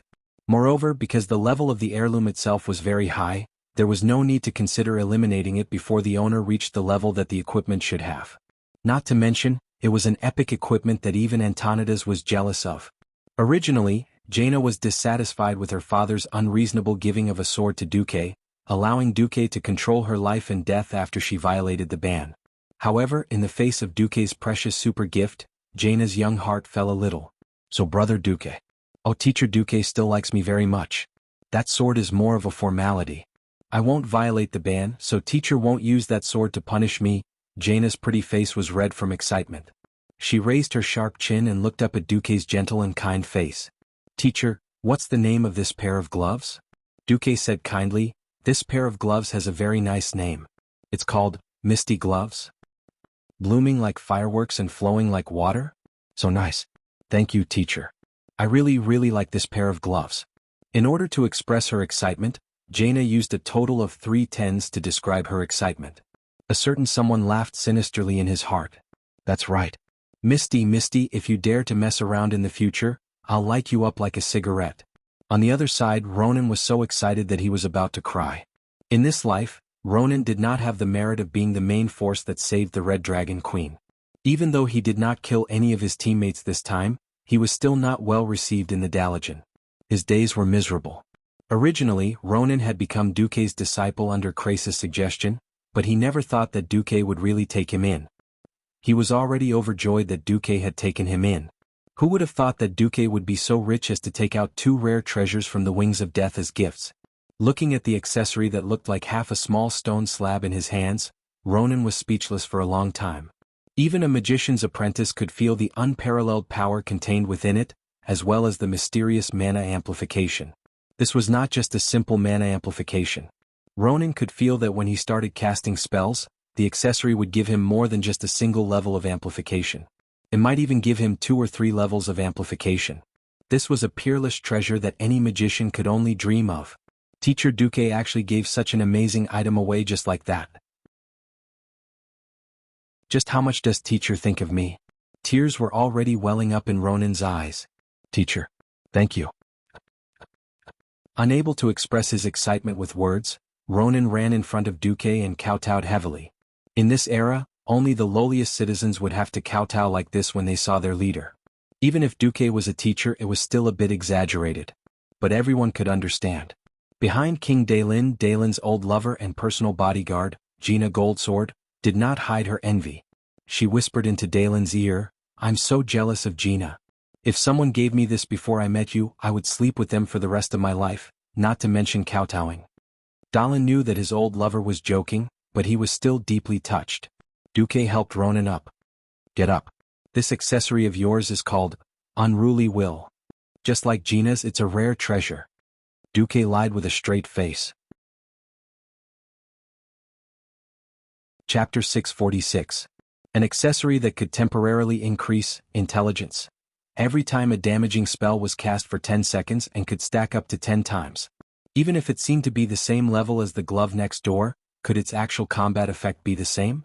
In the game, players would pray every week to open 3 of these items at once, and it was best to wear 2 at the same time. Would it be an ordinary item? Not to mention Ronan and Jaina, even Antonidas had never seen Unruly Will before. Only those who had used it knew that this was a divine item that mages of the same level could only dream of. Especially for a mage like Ronan who had a high explosive hairstyle, it was like adding wings to a tiger. Anyone who touched this thing would be killed. Think about it, the guy opposite him had been holding his breath until his face was red, and he had held his breath to fire a .38 caliber pistol bullet. Who would have thought that the next moment it would be a .5 caliber sniper rifle bullet and the next moment it would be a howitzer? Every time a spell was cast, the damage could be stacked, and the damage could be stacked 10 times in one go. Behind Duque's seemingly fair appearance, he was a classic case of favoritism. It wasn't just any ordinary favoritism but a direct one. 9. The kind of favoritism that could tip the scales. Everyone only knew that they were all from Nisario, but who knew that there were subdivided production versions of the same boss, ordinary version and elite version? Yes. Jaina's Smoke Glove was the production version, and Ronan's was the elite version. The Unruly Will of the same level, and Duque had another one on his waist. Duque didn't know why there were 2 identical Unruly Will on Deathwing. After he tried to wear both at the same time and failed, he simply did it as a favor. Anyway, it was definitely not a loss to give it to Ronan. Cough cough. Seeing Ronan kneel to him so sincerely, even the thick-skinned Duque felt a little hot. Thinking about it, Duque felt a little relieved. Not to mention anything else, even if he was biased, so what? Not every talented mage could have an heirloom, modified from Deathwing's exquisite equipment. One had to know that the modifier was the Red Dragon Queen, life-giver Alexstrasza. And this was just something that a certain queen casually did. Although that fellow kept saying that there would be a heavy reward, Duque didn't even see what the hell the so-called heavy reward was until he left the Dragon Sleep Temple. Duque wasn't in a hurry. As long as his relationship with Alexstrasza and the Crimson Dragon Legion was solid enough, it would be fine. At this moment, everyone present applauded. Magni said carelessly, "All right. Even I, the king, am envious. The 2 of you are so lucky to have such a generous teacher." Krasis smiled at Ronan. "Congratulations, Ronan." "Yes, thank you." Ronan started crying. Dai Lin was both happy and a little jealous. Although he had pushed Jaina away for the stability and continuity of the kingdom, she was still his daughter.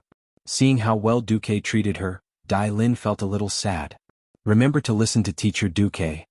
"Yes, father." Jaina replied softly. She then lowered her head and stared blankly at the magnificent and powerful pair of gloves. The banquet ended with a round of well wishes. From today onwards, Ronan and Jaina would follow Duque. Ronan had nothing to worry about, so he directly followed Duque to the state guesthouse in Stormwind. Jaina was a little more troublesome. She still had to move things from Dalajan to Karazhan, and she would meet up with Duque later. It was late at night. When Duque returned to his room, he was surprised to find that Elugia was helping him prepare the bed. This kind of thing can be left to the maids." Duque was a little embarrassed. "I don't feel safe leaving it to the maids of Lordaeron. This used to be done by Vanessa. She's not here and I have nothing to do anyway, so I might as well do it." Elugia, who hadn't even changed out of her evening gown, rushed over and carefully made the bed. Duque felt a strange sense of warmth in his heart. "That's enough. The bed will be messy again in a while." Duque was speaking the truth. As a college pervert, as an evil person who didn't make his bed, he really didn't understand the meaning of making his bed. So for a long time his bed was a dog's kennel. "If the bed is clean and tidy, Aurelia and Miss Sasha will be happy," Elugia said calmly. What a good girl. If he hadn't met Aurelia before, Duque might have fallen in love with Elugia first. It was rare that Elugia came from a prestigious family, but she didn't put on airs at all. The inexplicable feeling in Duque's heart became more and more fervent. His arms crossed over the beautiful girl's shoulders and gently hugged Elugia from behind. Duque could feel the girl's body temperature rising rapidly in his arms. Duque opened his palm, revealing a strange ornament that looked like a ring. There was a cold and gentle electric light in the blue and white outer ring. "This is..." Right next to Elusia's ear, Duque's manly hot breath made the young lady of the Bara family go limp. "This is called capacitor. I got it when I joined forces with Lothar to kill a powerful demon in Karazhan. Although it's not a high-grade item, I think it suits you very well." "Really? Can I?" Elusia seemed to be in slight disbelief. Even her outstretched hands were trembling slightly. After taking the ornament from Duque's palm, she stared at it for a long time. Then she clenched it tightly with both hands and placed it closest to her heart. Duque didn't understand why Elusia was so excited. "I know very well that my talent in magic isn't very good. Mother said that I can still hope to become a Morning Star mage in this lifetime, but it's hard to hope for anything higher. I may not be of much help in the field of magic in the future, so I only pray that I can do what I can." Hearing this, Dooku fell silent. That's right. Even in the original history, Elusia was only a third-rate boss in Scalamanc's. Compared to Ronan and Jaina, her talent was like the difference between a firefly and a star. If Duke Barav hadn't sold food to help the refugees of Stormwind, he wouldn't have met, gotten to know Elusia. It had been almost 3 years since he transmigrated to Azeroth. His growth had long left many of his contemporaries far behind, but Duque was very clear that he wasn't someone who didn't care about old friendships. At this moment, Elusia suddenly spoke. "Duque, if you think it's necessary to marry Miss Jaina, then just marry her. I'm a girl from a declining family. As long as I can have a small corner in your heart, I'll be satisfied." Duque was shocked. Chapter 647. He understood what was going on with Elusia's sadness. Elusia, who was born in the declining Barav family, immediately felt an instinctive sense of inferiority when she saw King Dalen of Kurtira sell Jaina. He had thought that she was a gentle woman like Sasha, but Duque now realized that Elusia, who was born in a noble family, was much more fragile than the women of the Windrunner family. The women of the Windrunner family were always full of confidence no matter what. Don't be fooled by Sasha's gentle appearance, but she was decisive on the battlefield. If Duke really died or ran off to become a ghoul, Sasha would definitely be the type of person who would kill the ghoul Duke even if she had to hold back her tears. Then she would cry after the battle was over. Elusia obviously needed comfort. Duque hugged Elusia. "I swear I will never marry Jaina." Elusia shuddered. She could hardly believe what she had just heard. She really did not understand why Duque would not want the young and beautiful Jaina, who was noble and could be of help in politics. But in the next moment, Elusia's imagination filled in the blanks. "Thank you, Duque. Even if it's a lie, I'm willing to die." She turned around and buried her head in Duque's chest. Duque had no one to argue with. From the first day he crossed over to Azeroth, Duque remembered one truth: the princesses of Azeroth were all frauds.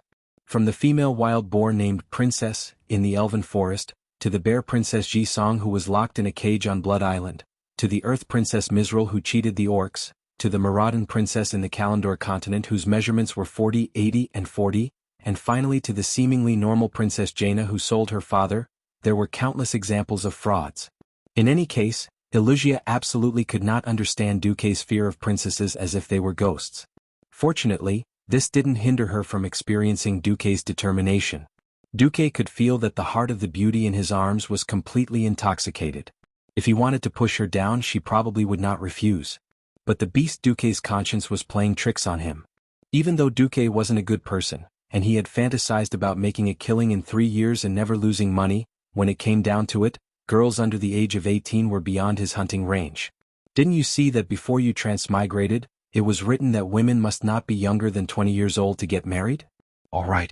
Even if he transmigrated, he couldn't go against the country's policies. What if he had the chance to transmigrate back and write his story into a novel but was banned? The author doesn't even have a place to cry. At this moment, Duque was an upright and reliable husband. At this moment, Duque was a man of integrity that everyone loved. Surprisingly, Duque really held back. He gently patted Elusia's back, comforting the sensitive girl. Leaning against Duque's chest, Elusia could clearly feel Duque's excitement and calmness again. She slowly raised her head and stared into Duque's deep black eyes. Her face was full of shyness. Duque shook his head gently, then blew into Elusia's ear. I promise you when you turn 18 I will give you a real coming-of-age ceremony. This time Elusia's pretty face was really red. She slowly closed her eyes. I want a promise from you, not just a verbal promise. How could Duque not understand? He directly pressed his lips against hers. A French kiss was enough to make this little girl infatuated. Duque teased, it's obviously a verbal promise. Elusia was so embarrassed that she ran away as fast as she could. Watching the beauty's back disappear from his sight, Duque turned his head and immediately facepalmed. Damn, do you have to be so elusive? What appeared in his field of vision were two pairs of long white legs unique to the High Elves. The Windrunner sisters were actually sitting on the beam of the room. When did you come in? Aurelia pretended to use her right index finger to point at her sharp chin. She looked like she was thinking, then turned her head to ask her third sister, yes. When did we come in? Sasha smiled like a flower, since little Elusia folded the quilt. Duque spurted out. What the hell, didn't that mean that they were here from the beginning? Duque complained, don't scare me. Why did you hide on the beam with your aura covered? We didn't hide. We were up there the whole time. Who told you to not look at us and jump on little Elusia the moment you entered the room? Aurelia was happy to see Duque embarrassed. Sister said that she wanted to see if you were infatuated with little Jaina. Sasha unceremoniously sold her sister out. Sister, don't think that you can sell me out just because you're my sister. Aurelia pretended to wave her little fist. Help, Duque's sister wants to deal with me. With that, Sasha screamed and jumped down. A gust of wind carried her slender body, and Sasha slowly floated down. Even with Duque's small body, he could easily princess carry Sasha and protect her.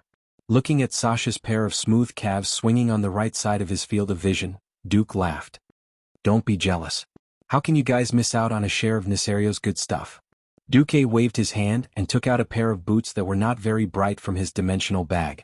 But Duque knew that Sasha would like them. As a ranger who needed to hide, bright colors were not practical. This pair of boots with a brown base was not as good as the green ones, but they were quite good. This is the boots of dreams. They're definitely much better than your superior ones. Sasha did not go down. She just picked up the boots in Duque's arms and put them on. This is great. I feel much lighter. Where's mine? Aurelia sat on the beam, her fingers crossed under her chin as she gazed at her lover. Duque threw a belt over and Aurelia caught it. This is best friend's belt. By the Sunwell, are we only best friends? I'm so sad. Aurelia went into acting mode, looking heartbroken. Duque's face darkened, but on second thought, he also looked sad. I used to think of you as a big sister, as my best friend. Who knew that you would use your amazing beauty to seduce me? I was just a kid back then. You actually did such a vicious thing. Duque was so sincere. If one did not know the truth, they would really think that Aurelia was a female pervert. This time, it was Sasha's turn to laugh so hard that her stomach cramped. Aurelia looked embarrassed and angry. You little bastard. You took advantage of us and you're still being sarcastic. You're great. I'll come down and kill you right now. The three of them immediately laughed together. Chapter 648. The whole night was filled with fairies fighting. Oh, fighting fairies. The sun rose and the cold morning wind blew away the dark clouds. The rising sun reluctantly rose over the Alterac Mountains, and the warm sunlight shone into the room, waking Duque up. Aurelia was still sleeping soundly on the right, and there was a satisfied smile on her lips. No matter how many times Duque looked at her, he would always be fascinated by her alluring mix of nobility and wildness. Beside him, Sasha's long legs clamped onto Duque's thighs. Duque smiled and moved his body a few times to free himself from the elastic thighs. Duque's getting up did not wake the two sisters up. After losing Duque as a human pillow, Sasha unconsciously moved to the right and hugged her sister. Aurelia seemed to be subconsciously used to her sister's actions. After a whimper, she hugged her sister with one hand. After Duque washed up, he went out and saw Lucia, Gavin Rad, and the captain of his knights, Cassa, waiting outside. Make an appointment for me with His Majesty Rin, Commander Lothar, and Archbishop Fail. 2 hours later, everyone was present. Do you really not need more people to clean up Karazhan? Lang asked with concern. Duque shook his head. No need. Karazhan is too narrow and there are too many people. After all, it's my own territory. I know what I'm doing. Anduin's loud voice sounded. Duque is right. That damn place. It's useless to have too many people there. Besides, these elites can protect themselves anywhere in the world, let alone Karazhan. Looking around, Duque's Karazhan raid team was gorgeous. The warrior and main tank was Muradin Bronzebeard, who had run over after hearing the news. The vanguard was Gavin Rad and Tyrion Fordring, two first-generation paladins. The thief was Edwin Van Cleef. The long-range team was the three Windrunner sisters, plus the two mages, Duque and Ronan. The healer was Stormwind City's Holy Light Bishop Benedict. Duque took a look and laughed so hard that his stomach was about to burst. These were elites? Damn, he was clearly pulling a bunch of heroes and leader bosses to fight another bunch of bosses. Perhaps only Duque would be able to do something so deranged. If these guys were in their heyday in the future, Duque would definitely not need the help of the four great Dragon Kings. He would just lead them to torture Nisario to death. At this moment they still had serious expressions on their faces. Muradin and the two paladins were repeatedly checking their hammers and shields. Edwin carefully smeared poison on his dagger. This was the first time Duque had summoned him after recovering all of Stormwind. For a while, Edwin almost thought that he'd lost Duque's attention and was a bit depressed. Now that Duque had summoned him to clean up Karazhan, of course Edwin was excited. The three Windrunner sisters all had different reactions. Sylvanas and Sasha couldn't wait to see the creatures and enemies of the other world, while Aurelia acted like a big sister, warning them not to be careless. Ronan was nervously revising the magic in his magic book. After seeing the War with Dragons he was already considered experienced, but when he heard about monsters coming out of the spatial rift, he couldn't help but feel nervous again. On the contrary, Bishop Benedict was the calmest. He looked like he was ready to fool people with holy light at any time. Beside him, Alicia was a little worried. "Duque, you gave me your accessory. What are you going to use?" Duque patted his waist. "This is Cruel's Ruse? This is the same as Ronan's Unruly Will. They're both products of Nisario. I guarantee it with absolute confidence." Only then did Alicia feel relieved. "Don't worry about this guy. No matter who dies, it won't be him." Aurelia had her hands on her hips. For some reason, whenever this topic was brought up, Aurelia would always think of Duque's fake death twice. If she hadn't personally confirmed that Duque was a living person, perhaps even she would have thought that Duque was some kind of undead. "Alright, be careful. Don't worry. I still have a team of Einherjar and a powerful mechanical construct in Karazhan. If not, I can call for help." Duque waved a necklace around his neck. The necklace itself was plain, but there were red scales where the necklace was. The teleportation door opened. The cleanup team entered in a single file. After becoming a Radiant Moon Archmage, Duque's teleportation door had become more stable. During the teleportation process, there was only a slight tremor. It was not even comparable to riding a horse. In his field of vision, everything stretched out, and the surrounding scenery became strange and blurry. The Windrunner sisters, who had experienced many teleportations, did not feel anything, but Muradin and Edwin, who were teleporting for the first time, vomited almost as soon as they stepped out of the teleportation door. As soon as he stepped out of the door, Duque saw Khadgar in his soul form. "Master, you're finally back. We can't hold on any longer." "Oh, I'm back." Duque comforted Khadgar. Although Khadgar's behavior was a little funny, Duque also felt that he had let Khadgar down. During the entire World War II at the Dark Portal, Duque had only returned to Karazhan a few times. If not for Khadgar leading the Einherjar to maintain control of the Wizard Tower, Duque would not have been able to trick the group of wizards into coming here. Duque did a quick check. During Lothar's raid on Karazhan, the bosses they had defeated were Atumen the Hunter, Moros the Butler, Evilhoof, Chess and Prince. Mediva's late father Alan had already disappeared after blocking the curse for Duque. The curator was controlled by Duque. In reality, there were not many boss-level monsters left. If it was the Earth Wizard Duque from before, it would definitely be difficult. But now, Duque was really used to train his troops. A demon that Alexstrasza had specifically reminded him of was definitely not some random person. But who could it be? Duque repeatedly compared the demons in his memory with names, his mind in a mess. In reality, the demons in Azeroth were not called demons.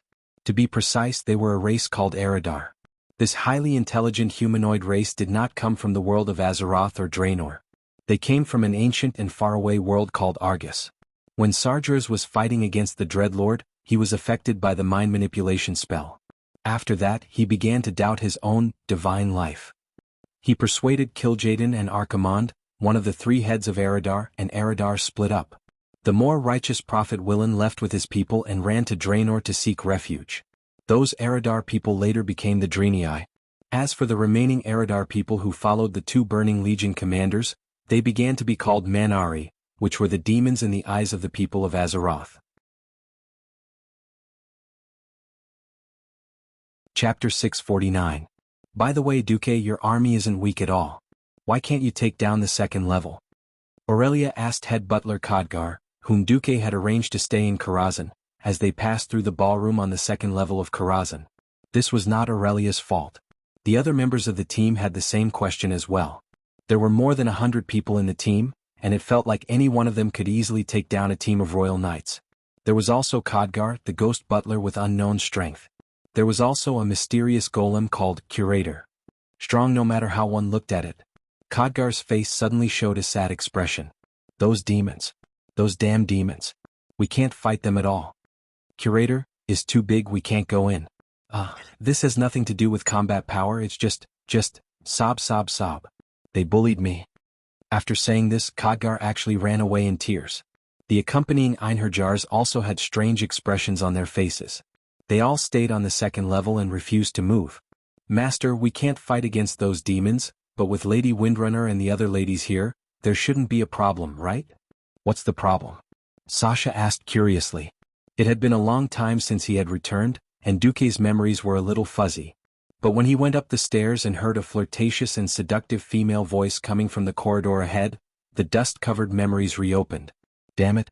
No wonder that brat Khadgar lost so badly. Why isn't that Khadgar coming? Things just got interesting the last time. Sigh. It's always over so quickly. A ghost mage, well, the process itself is quite interesting. Looking at the flirtatious female attendants in revealing clothes not far from the guest hall, Duque's side thought of Khadgar's escape, and a few men laughed shamelessly. Duque was speechless. He face-bombed, not wanting to say anything. Wow. Gavin Rad whistled. I like this style, it's a pity. That's right. What a pity. The female attendants at the front were extremely attractive. They had round faces, perky buttocks, and long white legs. They had everything that should be there. They were definitely in line with the visual sense of a normal man. Coquettish sluts could attract men's attention no matter where they were. If they weren't succubi. At this moment, the three Windrunner sisters surrounded Duque. Aurelia rolled her eyes. Fortunately, I've been by your side for the past year. Otherwise, I would have doubted your taste. This time, Sasha did not compromise. Humph. If you bring such a fellow into the house, my sister and I will leave at once. Duque surrendered. Please, this is Karazhan, the connecting point of countless voids. It wasn't strange for any kind of person to come out. Leave this kind of woman for Gavin Rad. Gavin Rad immediately protested, Hey, I'm a first-generation holy knight. As someone with an incomparably noble character and sentiments, only a woman who also emits holy light can move my heart. Oh, she must have a good figure. I don't want a beautiful woman who doesn't conform to the golden ratio. Hee. Duque shamelessly smiled mysteriously. Aurelia raised the hunting bow in her hand and seemed to be pointing at something. Then Duque, you don't mind if I get rid of these pretty vases, right? Why would I have any objections? Succubi were extremely lethal to every male. Men would always find it hard to resist charm-type skills. It seemed like Khadgar's moral integrity was lost here and could not be retrieved. But Duke didn't understand. Why didn't Khadgar's soul scatter and scatter? What the three Windstalker sisters practiced was the lying corpse archery. After a wave of shio sounds, Gavin Rad watched with regret as those balls, butts, and legs all turned into raging flames, disappearing from his field of view. Everyone continued down the corridor. After clearing out the Phantom Guardians in 2 rooms, a dignified female voice suddenly sounded. Intruders, your actions are unforgivable. Impure thoughts will lead to blasphemous actions. You must be purified. Come, let me, as the Saintess of Chastity, be your opponent. Muradin and Edwin, who were leading the charge, were stunned. The next second, the bastard dwarf pointed to the front shamelessly. There, Gavin Rad, your favorite woman who emits holy light, is here. Do you want to talk to her? Just one look and Gavin Rad felt unwell. Damn. What the hell was that? It was true that she emitted holy light. The golden ratio was true. It was also true that she was a woman? And the Saintess of Chastity. But, why the hell were you a 10-meter tall stone giant? What happened to the fun and flirting? Gavinrad, who had always thought of himself as elegant, was petrified. A gust of wind blew, and everyone seemed to see Gavinrad's soul dissipate with the wind. The female giant was very tall, and she was in a huge hall at the end of the corridor. The thick pillars in the middle of the hall seemed to have some mysterious power that prevented the female giant from walking out. What do we do? Everyone looked at Duque. Duque shrugged. There's nothing we can do. The demon army is about to attack, and I have to eliminate all the unstable factors in Karazhan. Although it's a bit unfair to Gavinrad's girlfriend, I can only ask her to destroy it. Hey, who's my girlfriend? Don't think you can say whatever you want just because you're my boss. You have a princess as your fiancée and I'm still single.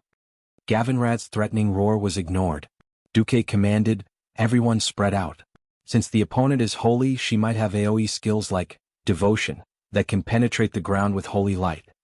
The Saintess of Chastity. This was a dummy boss that could be defeated with one's eyes closed.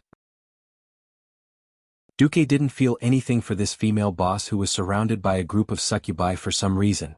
With a command, everyone rushed forward, sharpening their weapons to defeat the boss. Another accident happened. Are you an emissary of the holy light? Without any reaction to Muradin's shield strike on her calf, the Holy Maiden of Chastity knelt on one knee and stared at Gavinrad with shining golden eyes. Ha! Gavinrad's face was full of confusion. Tyrion Fordring raised his long two-handed hammer. Yes. He and I are both first-generation paladins who have inherited the holy light, the Azeroth. The Holy Maiden of Chastity nodded. I'm so happy to meet companions who believe in the same holy power in different worlds. It seems that you are not my enemy. My name is Jenna Christian. What's your name? Gavinrad's mind was in a mess and he answered almost subconsciously, Gavinrad Bad Luck. Looking at the harmonious exchange of questions and answers, Muradin turned his head. Gavinrad, how dare you say she's not your girlfriend? You're tuning in to the Han Lee's Wuxia Chronicles YouTube channel. We're so grateful for your support and don't forget to subscribe to join us on this incredible journey through captivating stories. Your generosity through donations truly makes a world of difference, as it's the primary source of revenue that allows me to expand and enhance this channel for you. Thank you from the bottom of my heart for being a part of this adventure.